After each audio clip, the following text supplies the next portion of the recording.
Hey friends, Rob Phoenix, Hexenmeister here. Hope you're all doing well. Um, Today I want to talk to you about the actual format of the ceremonial magic ritual that you would do if you were a Hexenmeister. This is the ritual format that I use. Now remember that in powwow there is no ritual format. You just person seated to the east and you do the work on them and send them home. You don't need things. If you choose, you can do, you know, protect this circle of salt or chalk or whatever around the person while you're working for them, trying for them, but that's not necessary. I do recommend if you're doing distance work via astral travel that you do something, some kind of protective measure beforehand, just to be safe. But Hexenmeister work, that's when we take a more ritualistic attitude because we're doing more intense work. Maybe we're creating a talisman. Maybe we're um, creating some sort of magical implement for this person. Maybe we're doing astral work to combat forces that are surrounding them, unseen forces.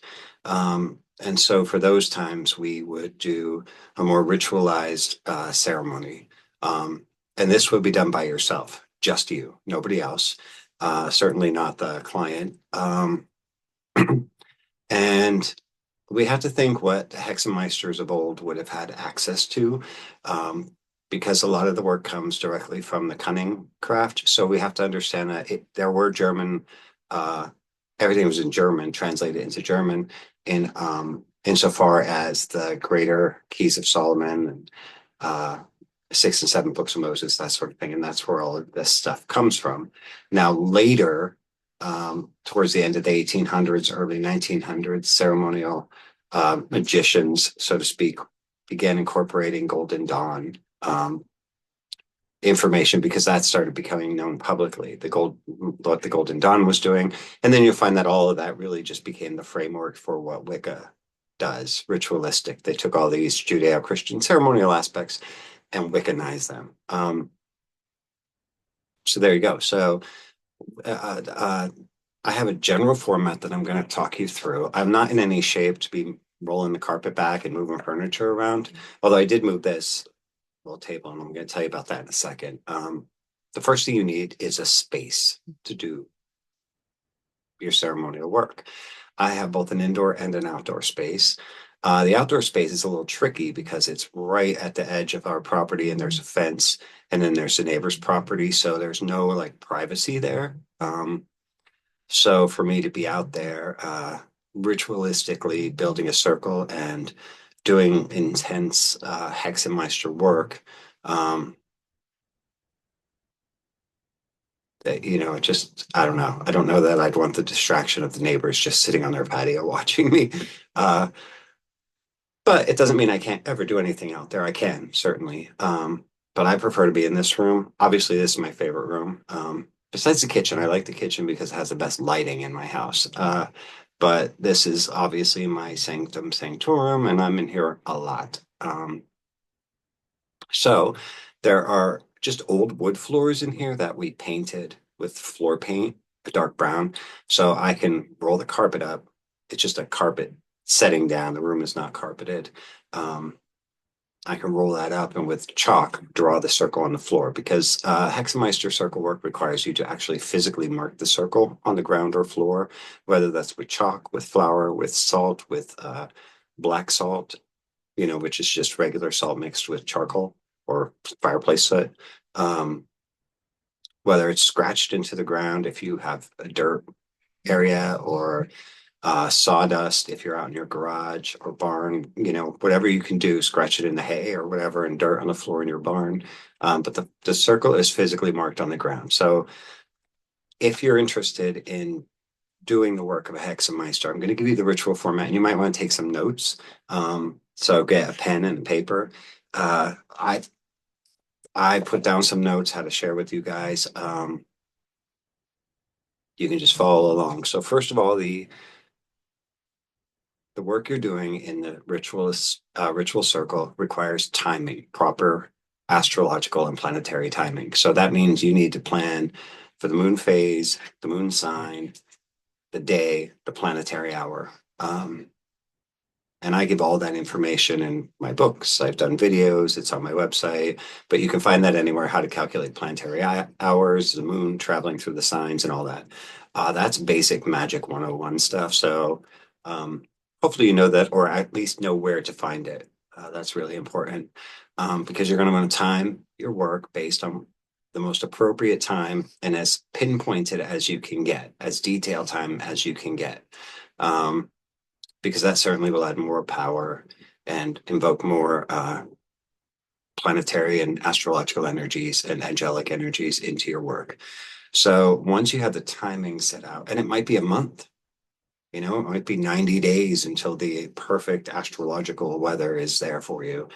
And that's okay. That's sometimes how it is. There's a lot of patience involved in Hexenmeister work. Um, Once you have your timing, then you figure out your period of purification and fasting because there needs to be one. There needs to be a time leading into the ritual where you are fasting, um, purifying and cleansing yourself in whatever way that works best for you. Everybody's dietary needs are different. Our health is all different. So while one person might be able to go for 3 days with doing nothing but drinking water, other people can't do that. I can't do that. So um, maybe for 3 days prior to your ritual, you stick to a light diet. You stick to just drinking water and no alcohol, no recreational drugs, no red meats, that kind of thing. It's whatever works best for you, whatever says to you that you're purifying yourself. And really, the purification really is like getting just a lot of the yuck out of your body. So you feel lighter, but also you want to not be so grounded, by eating a lot of heavy foods and red meats and such. You want to be able to, um, the goal is that when you're in ritual circle, you are both in the astral world and in the physical world at the same time. And you have to be able to get there easily. This is also why I stress a lot of astral work, because when you're in this circle, you have to be in both. You have to be on the astral plane and in the physical plane. And when I talk a little bit more about it, you'll see what I mean. Sorry, I'm sitting on the floor. It's painful on the legs. Um, so anyway, your period of purification uh, is what you need it to be for you.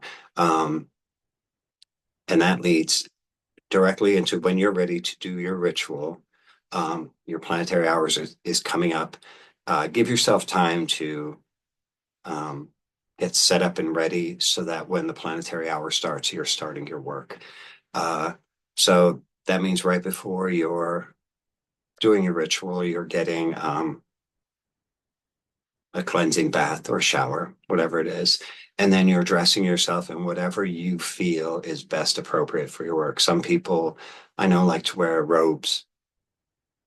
That's not me. I mean, robes in a small room like this with candles burning, that would not be done. Also, before you do the ritual bath, you should have all your stuff ready to go.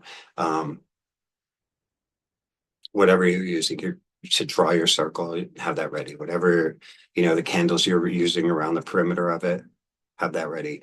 Whatever ritual tools or whatever, like your walking stick or whatever your supplies are for making talismans, whatever it is you're going to need while you're in that circle, have it ready in that space, because once you get in there and get it going, you can't leave. This isn't like cutting a door and leaving and getting stuff. You can't do that. So have everything, your instructions, your book, whatever. Um, so after you've taken your ritual bath or your shower, then you're going to dress yourself or not. Some people might not want to work with anything. Some people might just wear their regular clothes. Um, I guess it depends on what you're going to do. If you're going to do just simple, talismanic magic making and some, I would say wear loose clothing, light clothing, because it does get warm in ritual circle. It just does.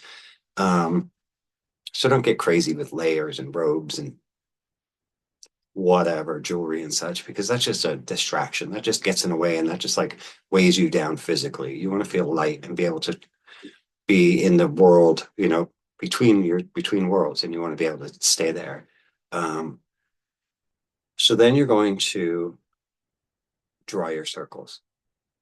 mark your circles on the ground. However you're going to do it, you do that. And I have on my website, there's a page, pagermanpowell.com. There is a page called the Magic Circle, and I have a drawing of what the circle looks like.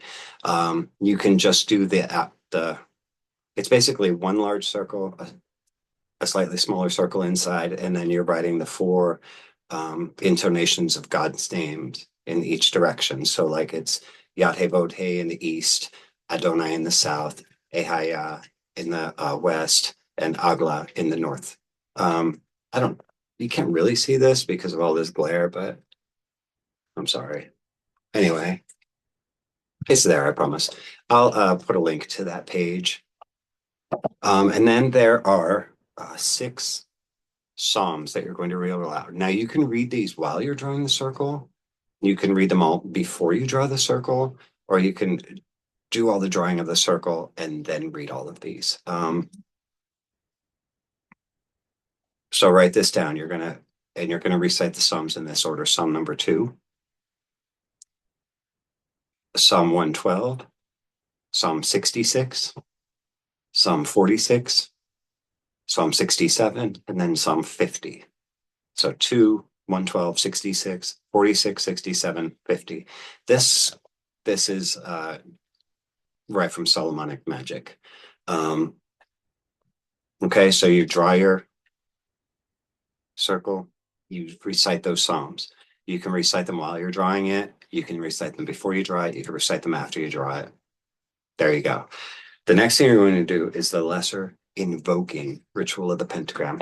Everybody's aware of the lesser banishing ritual of the pentagram. The lesser invoking ritual of the pentagram actually invokes all those like elemental spirits and energies and the angels associated with the directions.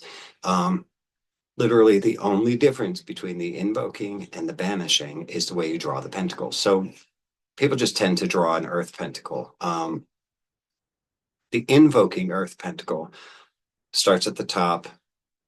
It's going to look backwards to you, but starts at the top, bottom left, and then you just draw it. All right. So you're at the top to the bottom left. That's invoking. For the lesser banishing ritual, you're starting at the bottom left and going up. That's the banishing pentacle. That's the only difference. So you're doing the invoking pentacle at each of the directions. And then when you do the lesser banishing ritual, you do the banishing pentacle at each direction. That's the only difference. You're still doing the middle pillar exercise and all that. So after you say the Psalms and your stuff is drawn, stop moving that arm. You do the lesser invoking ritual of the pentagram. And then you get into your prayers and conjurations. The Greater Key of Solomon gives lengthy prayers and conjurations, and I think it's unnecessary. Let me move a bit. Basically, the idea is to say a prayer to God, to say a conjuration to God and the archangels. And that's often the conjurations involved like God who is known by many names, and then you just go through this lengthy list of God names. So that's the conjuration. The prayer is like, oh God, I beseech you to come here. The conjuration is I call upon the archangels of the east and say all the archangels you know and the spirits or whatever. And then God by all these many names. So you're conjuring. And then the third part of that is a confession. In Solomonic ritual, a confession is part of it. And that could be something as simple as after you've done your prayer and then your conjurations of all the spirits and such that you want there to be present, then you're going to do a confession. Like I stand before you, child of God, a son of man, cleanse me of these impure things before we get started. Okay. And then you're going to do the exorcism of your tools and supplies. So whatever it is you have there, whether it's a quill and ink and parchment, or it's your walking stick, or it's a ritual dagger or a chalice, or whatever you have there, assign it an element, figure out which direction / element it is. Like a writing implement would be air, because air is knowledge and such. Again, that's basic magic 101. And so for each one, you're going to hold it up to that direction, starting with east and air, then south fire, west water, north earth. Um, and you just hold it up like this bell. Let's say I had this bell. So I exercise you, creature of air, in the names of Yahweh and Raphael, because Yahweh is the god name associated with the east. So I exercise you, creature of air, in the name of Yahweh and Raphael. If I had a south, a fire thing like the wand, um, and I know some people see the wand as air and the dagger as fire, like Wicca sees it that way, but ceremonial magic is the opposite. And you'll see that like in the tarot cards and such. So the wand is fire. I exercise you, creature of fire, in the name of Adonai and Mikael. That's it. So you get the idea. So you're still conjuring the same archangels that you would conjure in the lesser banishing ritual. I also do those in the lesser invoking. There are alternate methods with the lesser invoking ritual where they're calling different spirits that I'm not familiar with. So I just stick to the four God names and the four archangels that I'm familiar with. So anyway, after you do that, then you do the body of your work. That's if you're doing a ritual to uh, summon some kind of spirit or whatever and bind them and get them to answer your question or get them to do a task for you. You do that. If you're doing a ritual to create a servitor, you do that. If you're just going to create a draw some pentacles or make talismans, you do that. If you're going to astral travel to combat spiritual entities and such, you do that. Then when you're done with whatever it is, the reason you're there, then this is like your prayers to God, like, dear God, thank you for all of this, blah, blah, blah. I'm not worthy, and yada, yada, and so on and so forth. Then you're going to do the lesser. Oh, and you thank not just God, but you thank all the spirits and such that you called that were there witnessing it, that were there to take part in it, that sort of thing. Then you do the lesser banishing ritual. Again, it's like the opposite of the invoking. The invoking, you're calling it in. The banishing, you're blasting it all away. Um, and you'll find that once you do the lesser banishing ritual, you're going to feel all that astral connection just dissipate, and you're going to be fully back in physical reality. You'll feel a noticeable drop in the temperature in the room. Um, Even if you're outside, you'll feel a drop in temperature because once all that stuff is released and banished and sent back to from whence it came, reality comes crashing in, and then you'll clean up. Um, that means clean up all your stuff. And that means outside, wipe away traces of your circle. If you're inside and you drew it on the floor, get a Swiffer mop and mop it up. Don't keep it there because you just want it gone. It only needs to be there when you need it to be there. So I hope that made sense. I hope you took some good notes because it is a good process. Um, Now, if you're working with an altar, did I show you this? I forget.